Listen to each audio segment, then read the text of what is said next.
സ്വർഗീയനാദം ശ്രവിക്കുന്ന എല്ലാ മാന്യ സ്നേഹിതർക്കും പ്രഭാതവന്ദനങ്ങൾ അറിയിക്കട്ടെ. ഈ പുതിയ ദിവസം എല്ലാവർക്കും അനുഗ്രഹമാകട്ടെ എന്ന് ആശംസിക്കുന്നു. ഓരോ ദിവസം കഴിയും തോറും ഈ ലോകത്തിൻ്റെ വലിപ്പം കുറഞ്ഞു വരുന്നതായി അനുഭവപ്പെടുന്നില്ലേ?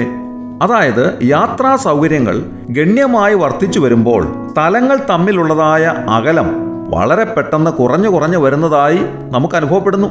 കാരണം പഴയ കാലത്ത് യാത്രാ സൗകര്യങ്ങൾ വളരെയധികം പരിമിതമായിരുന്നു. നമ്മുടെ ഒരു നാട്ടിൻ പുറത്ത് നിന്ന് യാത്ര ചെയ്ത് സമീപത്തുള്ള ഒരു പട്ടണത്തിലേക്ക് പോകണമെങ്കിൽ എത്രമാത്രം സമയം എടുക്കണമായിരുന്നു. ആ കാലത്ത് നാട്ടിൻ പുറത്ത് സ്വന്തമായി വാഹനങ്ങളുള്ളവർ വളരെ വിരളമായിരുന്നു. അതുകൊണ്ട് തന്നെ ആളുകളെല്ലാം യാത്രയ്ക്കായി ആശ്രയിച്ചിരുന്നത് നാട്ടിൻപുറങ്ങളിലൂടെ സർവീസ് നടത്തിയിരുന്ന പ്രൈവറ്റ് ബസ്സുകളും KSRTC ബസ്സുകളും തന്നെയായിരുന്നു. ഒരു 40-45 വർഷങ്ങൾക്ക് മുൻപ് ധാരാളമായി ആളുകൾ കേരളത്തിൽ നിന്ന് ബോംബെയിലേക്കും മറ്റും ജോലിക്കായി പോകുന്ന ഒരു സമയമുണ്ടായിരുന്നു. അങ്ങനെ ബോംബെയിലേക്ക് പോവുക എന്ന് പറയുന്നത് വളരെ വലിയ ദൈർഘ്യമേറിയ ഒരു യാത്രയായി അന്ന് അനുഭവപ്പെട്ടിരുന്നു. കാരണം ട്രെയിനിൽ തന്നെ 3 ദിവസം അതിനുവേണ്ടി ചിലവഴിക്കണമായിരുന്നു. അതുകൊണ്ട് തന്നെ ബോംബെ എന്ന് പറയുന്നതായ നഗരം ലോകത്തിൻ്റെ ഏതോ ഒരു കോണിലുള്ള മറ്റൊരു ലോകമായി പോലും ആ കാലത്ത് അനുഭവപ്പെട്ടിരുന്നു. എന്നാൽ കഴിഞ്ഞ ഒരു 40-45 വർഷങ്ങൾക്കുള്ളിൽ ഉണ്ടായതായ വ്യതിയാനങ്ങൾ വളരെ വിശേഷതയേറിയതാണ്. പ്രത്യേകിച്ച് ഗതാഗത സൗകര്യങ്ങളിൽ ഉണ്ടായിട്ടുള്ള വ്യത്യാസങ്ങൾ. ഗ്രാമപ്രദേശങ്ങളിൽ പോലും മിക്ക വീടുകളിലും വാഹനങ്ങളായി തുടങ്ങി. ആദ്യകാലങ്ങളിൽ സ്കൂട്ടറുകളും ബൈക്കുകളുമാണ് ഉണ്ടായിരുന്നത്. എന്നാൽ പിന്നീട് അത് കാറുകൾക്ക് വഴിമാറി. അങ്ങനെ കാലം പുരോഗമിക്കും തോറും യാത്രാ സൗകര്യങ്ങളിൽ ആധുനികമായ പല കാര്യങ്ങളും വന്നു തുടങ്ങി. അതോടെ സ്ഥലങ്ങൾ തമ്മിലുള്ളതായ അകലം വളരെയേറെ കുറഞ്ഞു. ഞാൻ പറഞ്ഞല്ലോ, 45 വർഷങ്ങൾക്ക് മുൻപ് ബോംബെയിലേക്ക് പോകുന്നതിന് 3 ദിവസത്തെ വഴിദൂരം ട്രെയിനിൽ തന്നെ ചിലവഴിക്കണമായിരുന്നു. എന്നാൽ ഇന്നത്തെ സൗകര്യങ്ങൾ അനുസരിച്ച് ബോംബെയിലേക്ക് പോകുന്നതിന് കേവലം 2 മണിക്കൂറുകൾ മതി എന്നുള്ളതാണ് യാഥാർത്ഥ്യം. സാധാരണയായി ഓഫീസിൽ പോകുന്നത് പോലെ രാവിലെ എഴുന്നേറ്റ് ബ്രേക്ക്ഫാസ്റ്റ് കഴിച്ച് കാർ ഓടിച്ച് എയർപോർട്ടിൽ കാർ പാർക്ക് ചെയ്തതിനു ശേഷം അടുത്ത ഫ്ലൈറ്റിൽ കയറി ബോംബെയിലേക്ക് പോകുന്നു. ബോംബെയിൽ ചെന്ന് ആവശ്യമായ കാര്യങ്ങളൊക്കെ സാധിച്ച് തിരികെയുള്ള ഫ്ലൈറ്റിൽ വളരെ പെട്ടെന്ന് എയർപോർട്ടിലേക്ക് വരുന്നു. അവിടെ നിന്ന് വീണ്ടും കാർ എടുത്ത് വീട്ടിലേക്ക് മടങ്ങി ചെല്ലുന്നു.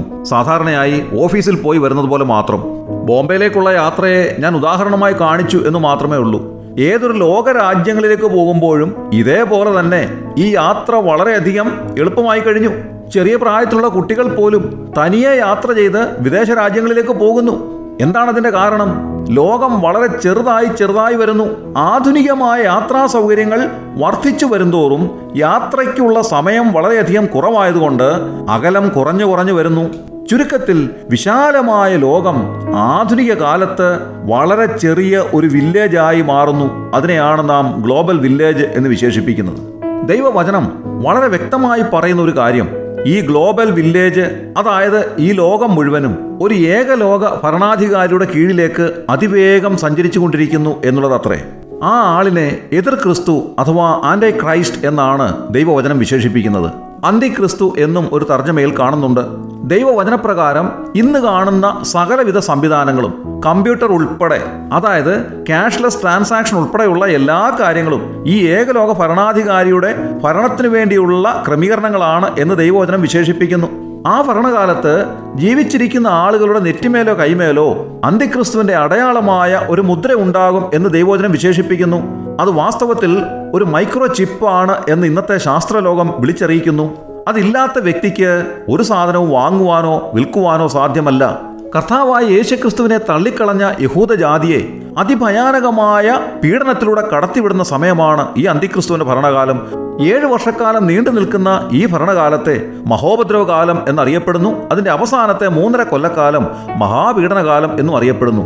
ഇന്നേ വരെ സംഭവിച്ചിട്ടില്ലാത്ത അതിഭയാനകമായ സംഭവങ്ങളാണ് ആ കാലത്തുണ്ടാകുന്നത്.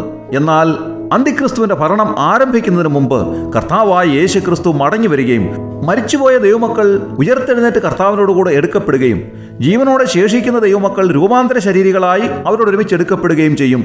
ഇനിയും ലോകത്തിൽ നടക്കാനുള്ള ഏറ്റവും വലിയ സംഭവം ഈ പറഞ്ഞതാണ്. അതിനുള്ള സമയം ഏറ്റവും സമാഗതമായിരിക്കുന്നു. ഇന്ന് കർത്താവ് മടങ്ങി വന്നാൽ താങ്കൾ എടുക്കപ്പെടുമോ അതോ നിത്യമായ നരകാഗ്നിയിലേക്ക് തള്ളപ്പെടുമോ? ഈ യാഥാർത്ഥ്യം മനസ്സിലാക്കുവാൻ ദൈവം നിങ്ങളെ സഹായിക്കട്ടെ.